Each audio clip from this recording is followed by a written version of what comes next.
"Let him lead," she whispered. The music was soft, barely audible under the chatter of fine cutlery and boardroom laughs. He sat slouched in his wheelchair, shoulders tense, gaze downcast, while his father, a billionaire mogul in a tailored suit, stood a few feet away, checking his phone. She knelt beside the boy, not a teacher, not a therapist, just a waitress, and with a smile that broke every rule of status, she took his trembling hand and placed it gently at her waist. That's when the room froze. You could see in the father's eyes confusion, then discomfort, and then something else. Something shifting. Why would a woman with nothing take the time to let this boy lead? And why did that one gesture undo everything his father believed? Keep watching, because sometimes it's not the billion-dollar deal that changes a life. It's the dance step no one expected. The restaurant was one of those places where the floors glowed, the menus had no prices, and silence came with judgment. Tucked in a corner booth, Richard Montgomery, tech magnate, founder of the Montgomery Foundation and Forbes regular, stared out the window like the city was just another market to dominate. Across from him, his 10-year-old son, Lucas, shifted uncomfortably in his wheelchair, his limbs tense with effort and etiquette. The boy's braces peeked out from under his pants. He hated them, but they were his father's condition for attending dinner tonight. "Respectable posture," Richard had said. "You represent more than yourself." Their table was quiet, save for the occasional buzz of Richard's phone and the clinking of glasses. Then came her. Diana Johnson wore the restaurant's black and white server uniform, like it was armor, calm, composed, and invisible by design. But when she stepped toward their table with 2 sparkling waters, she noticed something that had nothing to do with the menu. A boy who wasn't eating, and a man who wasn't looking at him. She knelt beside Lucas, not to ask what he wanted to order, but to say, "We've got music tonight. Do you dance?" Lucas looked up, startled. His braces made walking difficult. But dancing? Unthinkable. Richard barely glanced up. "He's in therapy. He doesn't need that." Diana didn't flinch. Sometimes that's exactly what they need. Lucas gave the smallest nod. Maybe it was defiance. Maybe it was hope. But it was enough. She held out her hand, not to help him walk, but to follow him if he tried. A soft instrumental tune began to play near the back of the room, where a small live trio had begun to warm up. It wasn't a ballroom. It wasn't a therapy center. It was just a pocket of space. Lucas reached out hesitantly. His fingers grazed hers. His father watched, stunned, as the woman adjusted her stance, not to guide him, but to match him. She wasn't leading. She was waiting. The braces clicked softly as Lucas attempted one step, then another. Diana moved with him, not ahead of him. His face transformed, still uncertain, but lit from inside with something not even his specialists had been able to reach. Freedom, joy, agency. Other patrons looked up. A few smiled. Some frowned. One woman clapped quietly. Richard's jaw tightened. This wasn't the plan. This wasn't how progress was supposed to happen. He had spent hundreds of thousands on specialists. He had a folder of physical assessments. He had control. And yet here his son was, making more progress in 30 seconds with a waitress than in months of structured therapy. A contradiction had entered the room, and it was dancing. Richard didn't know it yet, but this moment would be the start of something that would unravel everything he thought he knew about disability, about dignity, about the difference between leading and allowing to lead. He checked his watch, as if timing it might make it less real. Diana caught the motion. She said nothing, just held the rhythm, because this wasn't just a spontaneous gesture. It was the opening move of something much bigger. And before the night ended, Richard Montgomery, man of data and domination, would be forced to answer a question he had never prepared for. What if the greatest thing you could do for your child was to get out of their way? Richard Montgomery did not believe in chance. He believed in frameworks, forecasts, and contingency plans. Every move in his career had been calculated. From his early days building code in a college dorm, to becoming a billionaire CEO whose algorithms quietly shaped everything from healthcare to hiring. So when Lucas was born with cerebral palsy, Richard approached it the only way he knew, with force and funding. He assembled a team of specialists. He flew in consultants from Switzerland. He digitized his son's development, tracking every twitch, every milestone like a quarterly report. Emotion had no place in the process. Emotion clouded efficiency, or so he believed, until tonight. From his booth, Richard watched as Diana, this woman with no medical degree, no clipboard, no clearance, navigated something none of his experts could. She saw his son not as a case, not as a limitation, but as a whole person. And somehow, that recognition was doing more than any therapy session ever had. It unnerved him. He signaled to the manager, gestured toward the dance floor. Does she always do this? The manager hesitated. Diana? She's different. Her brother had a spinal cord injury. Couldn't walk for years. She's been through it. Richard didn't respond. But something shifted behind his eyes. He hadn't known that. He looked again, really looked. Diana's posture wasn't just graceful. It was deliberate. Each movement matched Lucas's stumbles with instinctive balance, like she had spent years decoding fragile rhythms. Not fixing, not leading, matching. This wasn't an accident. This was experience. This was lived knowledge. A memory pushed through the steel doors of Richard's mind, one he had welded shut years ago. His wife, Lucas's mother, had once begged him to slow down, to let Lucas explore on his own terms. He's not a product, Richard, she had said during one of their last arguments. He's a person. He needs presence, not projections. He hadn't listened. He had buried himself in work, in research, in anything but the uncomfortable mess of emotions. When she left, he hadn't fought it. He convinced himself Lucas would thank him later for the treatments, the elite care, the world-class education. But Lucas never did. And until now, Richard had assumed it was just adolescence. Now, watching his son take another trembling, proud step beside a stranger who understood more in 5 minutes than he had in 10 years, the truth cracked open. This wasn't just about therapy or dance. This was about control, and how he had mistaken it for love. He didn't realize he had stood up until a hostess glanced over in surprise. He stepped away from the table toward the edge of the small dance floor, arms folded. His usual armor. Lucas caught sight of him. For a moment, he hesitated mid-step. Richard held his breath. Would his presence shatter this fragile progress? Diana whispered something to Lucas. Whatever it was, it worked. Lucas straightened. He turned, not away from his father, but not toward him either. He kept dancing. That's when Richard understood. His son was no longer dancing for approval. He was dancing for himself. And that changed everything. Because this wasn't about rebellion or inspiration. It was about ownership. And the woman guiding him, quietly, carefully, without spectacle, had seen that potential when Richard hadn't. The man who built empires on being 10 steps ahead had failed to take 1 step back when it mattered most. Until now, he took out his phone, not to film, not to post, but to text someone he hadn't spoken to in months. You were right, about everything. The music slowed, and the room began to shift back to its usual rhythm. Servers weaving between tables, glasses clinking, quiet murmurs resuming. But Richard didn't move.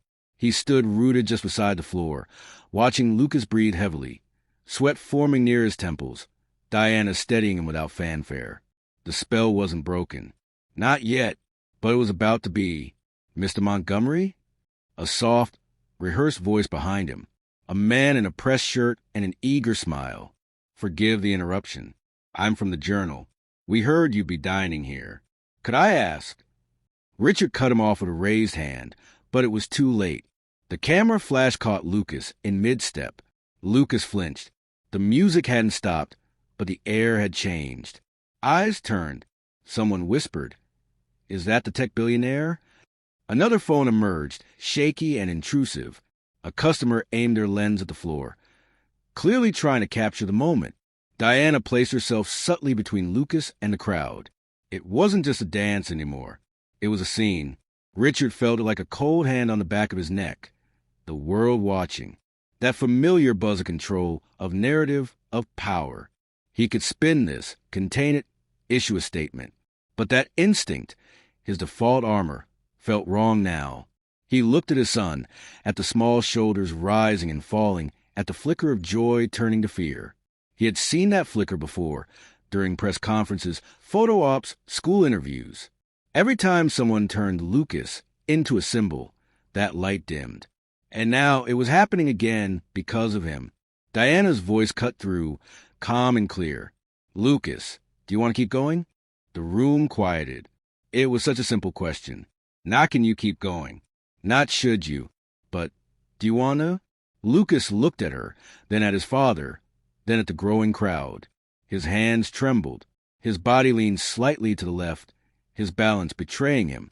Then he nodded, a small, shaky, defiant nod. "Yes." Diana smiled, nodded once, and stepped forward, not to lead, but to follow. And then Lucas did something no one expected. He reached out, not for her hand, but for the mic stand in the corner of the stage, resting unused. The restaurant sometimes hosted jazz nights. Tonight, the stand was just a prop. Lucas gripped it, pulled himself upright. His left foot dragged slightly, but he moved. He raised the mic, and in a thin, breathy voice said, "My name is Lucas. I'm not here to be an inspiration. I just wanted to dance." You could hear a pin drop. Richard froze, a strange pulse rising in his chest, a mix of awe, fear, and shame. The journalist, still recording, lowered his phone. Diana didn't say a word.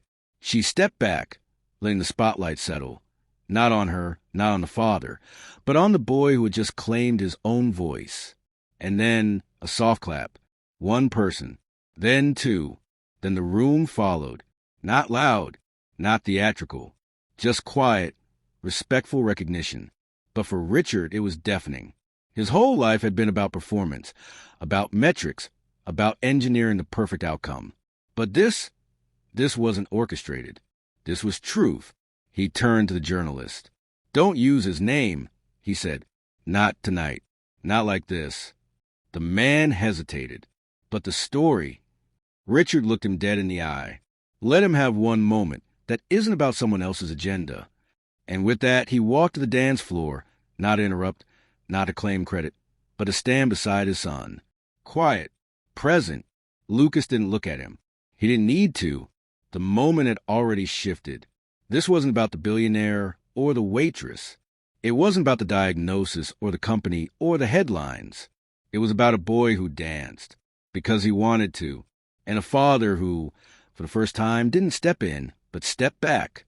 The silence of the room stretched as Lucas's small hands gripped the mic stand tighter.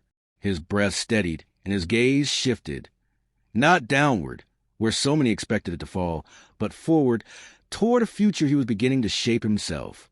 Richard Montgomery stood beside him, no longer the imposing titan of industry, but father stripped of pretense, quietly absorbing the lesson his son was teaching everyone present. "Lucas," Diana's voice was gentle, unwavering. "Would you like to try something else?" Lucas nodded. He set down the mic, released the stand, and took a deep breath. Then, with the slow determination of someone conquering an invisible mountain, he lifted his left foot and took a step alone. Not perfect, not smooth, but entirely his own. The room erupted, not in loud applause, but in warm, sustained admiration. The sound was like a rising tide, gentle but unstoppable. For many of those watching, it was the first time they had seen such a simple act. A boy taking his own step, without support, without hesitation. Richard's eyes glistened with unshed tears. He had built empires, brokered deals worth billions, and controlled boardrooms with an iron will. But this fragile, brave step was a victory he had never imagined. "It's not about the money," Diana said softly, addressing the crowd now gathered around the small dance floor.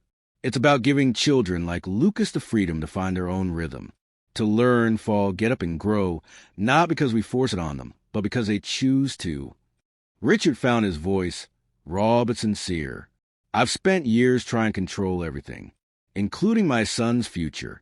But watching him now, I realize true power isn't control. It's knowing when to let go." The weight of those words hung in the air. For months, Richard had resisted the program Diana and Dr. Elaine Mercer had proposed. He had dismissed their research as idealistic and impractical. But seeing Lucas here, surrounded by children moving freely in ways no traditional therapy had predicted, changed everything. Diana stepped forward and placed a hand on Richard's shoulder. You didn't just witness a dance tonight, Richard. You witnessed a movement, a revolution in how we understand healing, growth, and autonomy.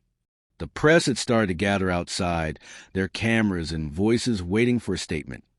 For a headline to capture the moment, Richard inhaled deeply. This is just the beginning, he announced, voice steady. The Montgomery Foundation will fully fund Freedom Steps for the next 5 years, and we will build a permanent rehabilitation center designed by the children and families who will use it, not by corporate executives. Murmurs of approval rippled through the crowd. On one condition, Richard added, turning to Diana, you retain complete autonomy over the program and its methods. No interference. Diana's eyes widened, but her smile was unwavering. Agreed. In the weeks that followed, the change rippled outward. Construction crews arrived at the warehouse space Diana had helped secure.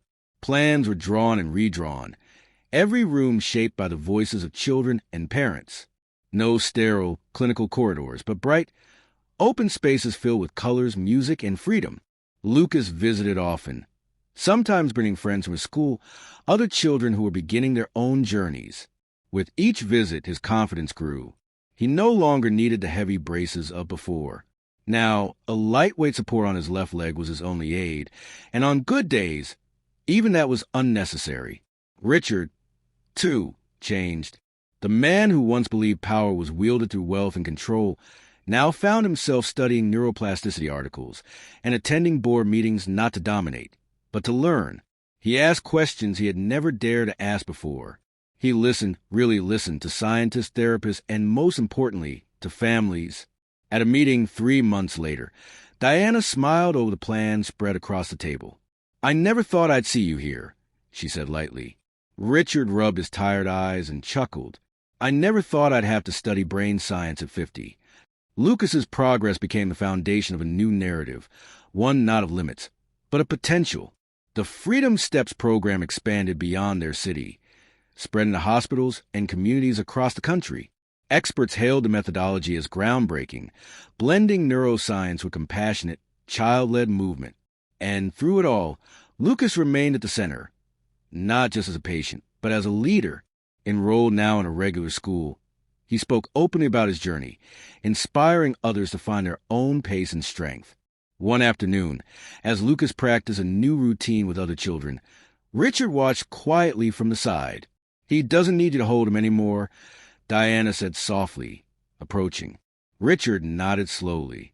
But he still needs me to be here. That's the difference, she replied. Being present without controlling, supporting without dictating. Richard's gaze followed his son's confident steps, a smile breaking across his face. Gentle, proud, and humble. He had learned a lesson no business deal could teach. True leadership means knowing when to follow. A year later, the Freedom Steps Rehabilitation Center stood tall, a beacon of hope nestled not in glass towers or polished lobbies, but in a once-forgotten part of the city. Its walls were alive with color, laughter, and the sounds of children discovering their own rhythm. Inside, every corner reflected a thoughtful design shaped by those who knew best, the children and families who used the space daily. Wide-open studios, sensory rooms filled with soft lights and music, ramps instead of stairs, and quiet nooks for reflection. Here, the definition of progress was rewritten. Step by step, moment by moment, Lucas Johnson, now using only a light cane on difficult days, led a small group of children through a choreographed routine. His movements weren't perfect, but they flowed with confidence and joy no doctor had dared to predict just months before. From a distance, Richard Montgomery watched silently. He no longer felt the need to direct or control. Instead, he was learning the art of presence. I never imagined I'd be part of something like this, Richard admitted one afternoon, speaking to Diana as they reviewed new program proposals. It's changed everything. Diana smiled knowingly. It's not just the program that changed. It's the way you see Lucas and the world. Richard nodded slowly. True power isn't about control. It's about knowing when to step back and let others lead. The phrase had become something of a mantra, spoken softly between them, but echoed loudly in the lives they touched. Lucas had become more than a participant. He was a spokesperson, a beacon of possibility for children and families everywhere. His story was no longer one of limitation, but a potential unlocked through autonomy and dignity. The program expanded to 3 new cities, and with each new location, Freedom Steps grew stronger. Fueled by community voices and grounded in scientific research led by Dr. Elaine Mercer and Diana herself, the story caught the attention of experts and media alike. Pediatric rehabilitation specialists called the methodology revolutionary. Parents saw their children not as fragile patients, but as capable individuals charting their own paths. For Richard, the transformation was deeply personal. He had been a man defined by control and wealth, a figure accustomed to bending the world to his will. But here, in this space filled with laughter and unsteady first steps, he learned that real leadership means embracing uncertainty, valuing vulnerability, and above all, listening. In a world where power often isolates, where wealth can create barriers, and where difference is too often misunderstood, the Freedom Step story offers a profound lesson. Change happens when we break down those barriers, cross invisible lines, and share the courage to lead and follow in unexpected ways. Diana, once a waitress with secret mission, had become a pioneer, a symbol of resilience and vision. Richard, once distant and unyielding, had become an ally and a father willing to learn from his son's bravery. And Lucas? He had taken his first steps, alone, brave, and full of hope, and in doing so, taught the world how to walk a little differently. As the sun set over the city, the sounds of music and movement filled the Freedom Step Center. Children laughed, stumbled, and found their balance, not because they were forced, but because they chose to move. And in that choice, they discovered something far greater than steps. They discovered freedom. The camera panned slowly out, capturing a mosaic of faces. Children, parents, mentors, all connected by a shared journey. A quiet voiceover closes the story. True power isn't control, it's knowing when to follow. When someone shows you a better way, the courage to take the first step, and the wisdom to let others lead.